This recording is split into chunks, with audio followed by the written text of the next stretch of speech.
नमो बुद्धाय. जय भीम. प्रत्येक घटना घडण्यामागे काहीतरी कार्यकारण असतो. रोहिणी नदीच्या पाण्यावरून शक्य आणि कोलिय यांच्यामध्ये युद्ध पुकारण्यात आले आणि युद्धामध्ये सहभागी होण्यास नकार दिल्यामुळे सिद्धार्थ गौतम यांना शिक्षा भोगावी लागली. आणि ती शिक्षा होती गृहत्याग करणे, देशत्याग करणे, आपल्या परिवाराला सोडून जाणे. संघाच्या निर्णयाप्रमाणे देश त्याग करण्याचा निर्णय सिद्धार्थ गौतम यांनी घेतला आणि ते घरी परत आले. पण सिद्धार्थ गौतम घरी येण्या अगोदरच त्यांच्या परिवाराला ही बातमी समजली होती.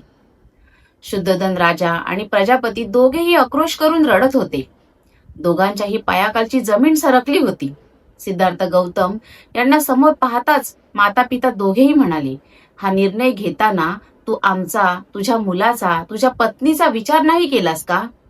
हे राज्य, ही संपत्ती काय कामाची? त्या दोघांनी हट्ट धरला की आम्ही पण तुझ्या बरोबर येतो. आपण सगळे कपिलवस्तू सोडून जाऊया, असे म्हणत दोघांचेही अश्रू अनावर झाले. तेव्हा सिद्धार्थ गौतम त्यांच्यासमोर उभे राहिले आणि म्हणाले, आई, तूच म्हणत होतीस की आपण क्षत्रिय आहोत, आपल्याला लढले पाहिजे. जर युद्धामध्ये माझे प्राण गेले असते तर तू अशीच रडली असतीस का? तेव्हा प्रजापती म्हणाली, ते मरण साजेसे होते, पण आता तू अरण्यात जात आहेस, लोकांपासून, आमच्यापासून अगदी दूर राहणार आहेस. पशुपक्ष्यांच्या सहवासात तू कसा काय राहणार? आणि तुझ्याशिवाय आम्ही इथे कसे राहणार?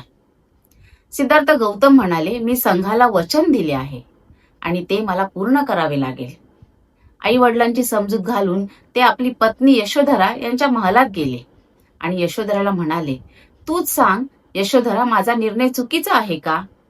संघाने माझ्यासमोर 3 अटी ठेवल्या होत्या. पहिली अट होती युद्धात सामील होणे.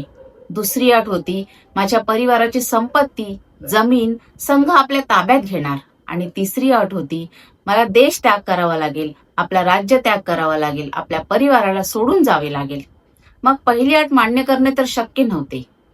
माझ्यामुळे माझ्या परिवाराची संपत्ती, जमीन संघ आपल्या ताब्यात घेईल, हे कसं शक्य आहे? या दोन्ही अटी मी मान्य केल्या नाही आणि म्हणून मला तिसरी अट म्हणजे देश त्याग करण्याची अट मान्य करावी लागली. यशोधरा आपल्या सर्व भावनांवर नियंत्रण ठेवून म्हणाली, मी तुमच्या जागी असते तरी मी पण हाच निर्णय घेतला असता. माझी तुम्हाला अनुमती आहे, पाठिंबा आहे. मी तुमच्याबरोबर आली असती, पण राहुलचे संगोपन कोण करणार? तुमच्या आई वडिलांची काळजी कोण घेणार? आणि पुढे यशोधरा म्हणाली, माझ्या शरीरात त्राण असेपर्यंत मी आपल्या बाळाचे आणि तुमच्या माते पित्यांची देखभाल करेन. त्यांची तुम्ही चिंता करू नका. ज्या अर्थी आपल्या परिवाराला सोडून तुम्ही जात आहात, त्या अर्थी एक असा जीवन मार्ग शोधून काढा की तो सकल मानव जातीच्या कल्याणकारी ठरेल. हीच एक केवळ माझी इच्छा आहे. हे ऐकून सिद्धार्थ गौतम म्हणाले, यशोधरा, तू किती शूर आहेस, किती धैर्यवान आहेस. तुझ्यासारखी पत्नी मला लाभली, मी खूप भाग्यवान आहे. आणि खरोखरच सिद्धार्थ गौतम यांची पत्नीच असा विचार करू शकते आणि आपल्या पतीला गृहत्याग करण्याची अनुमती देते. त्यानंतर सिद्धार्थ गौतम आपल्या पुत्राला जवळ घेतात, त्याच्याकडे वात्सल्य दृष्टीने पाहतात आणि आपल्या परिवाराची जबाबदारी आपल्या पत्नीकडे सोपवून ते आपल्या प्रवासाची सुरुवात करतात. सिद्धार्थ गौतम आपला सेवक छन्न आणि आपला घोडा कंठक याला घेऊन भरद्वाज यांच्या आश्रमात जातात. भरद्वाज हे सिद्धार्थ गौतम यांचे दुसरे गुरु होते. त्यांच्याकडून परिवर्जा घेण्याचे त्यांनी ठरवले. भरद्वाज यांचा आश्रम कपिलवस्तू मध्येच होता. सिद्धार्थ गौतम यांनी आपले वस्त्र, अलंकार आपला सारथी छन्न याच्याकडे दिले व दीक्षा घेण्यास समोर आले. भरद्वाजने आपल्या शिष्याच्या साह्याने आवश्यक ती संस्कार विधी केली आणि सिद्धार्थ गौतम यांना परिव्राजक झाल्याचे जाहीर केले. त्यांनी कपिलवस्तू सोडले आणि अनोघा नदीच्या दिशेने चालू लागले. एकदा मागे वळून पाहिले, कपिलवस्तूचा संपूर्ण जनसमुदाय त्यांच्या मागे चालत होता. सिद्धार्थ गौतम जनसमुदायाला उद्देशून म्हणाले, बंधू आणि भगिनीनो, असे माझ्या मागे येण्याचा काय अर्थ आहे?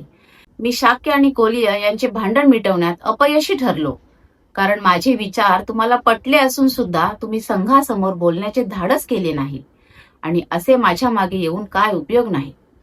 मी संघाला वचन दिले आहे आणि ते वचन मला पूर्ण करावे लागेल, म्हणून कृपया करून तुम्ही परत जा. परिवर्जा ग्रहण करण्याच्या वेळी सिद्धार्थ गौतम यांचे वय अगदी 29 वर्षाचे होते. सिद्धार्थ गौतम व त्यांचा घोडा कंठक आणि सारथी छन्न हे अनोबा नदीवर येऊन पोहोचले. सिद्धार्थ गौतम त्यांचा सारथी छन्न याला पुन्हा पुन्हा विनंती करत होते की तू कंठकला घेऊन कपिलवस्तूला परत जा. सिद्धार्थ गौतम पुढे म्हणाले, हे मित्रा, तू घरी जा आणि माझ्या मात्यापित्याला सांग, तुमच्या वात्सल्य प्रेमाला मी अपयशी ठरलो आहे. तुमच्यासारख्या मात्यापित्याच्या थोरवी शब्दात सांगता येणार नाही. हे ऐकून शोकाकुल झालेला छन्न म्हणाला, माझे अंतःकरण तुझ्यासाठी होरपळून निघत असताना मी असा अरण्यात तुला एकट्याला सोडून कसा जाऊ शकतो? तुझ्याशिवाय मी नगरात परतल्यावर तुझ्या परिवाराला मी काय उत्तर देऊ? स्वामी आणि सेवक यांच्यातील हा संवाद ऐकून त्या उमद्या कंठक घोड्याने सिद्धार्थ गौतम यांचे पाय स्पर्श केले. त्याच्या डोळ्यातून टपटप अश्रू गळू लागले. कंठक आणि छन्न यांचा निरोप घेऊन सिद्धार्थ गौतम आपल्या पुढच्या मार्गाला जाऊ लागले. ही सत्य कथा बुद्ध आणि त्यांचा धम्म या ग्रंथावर आधारित आहे.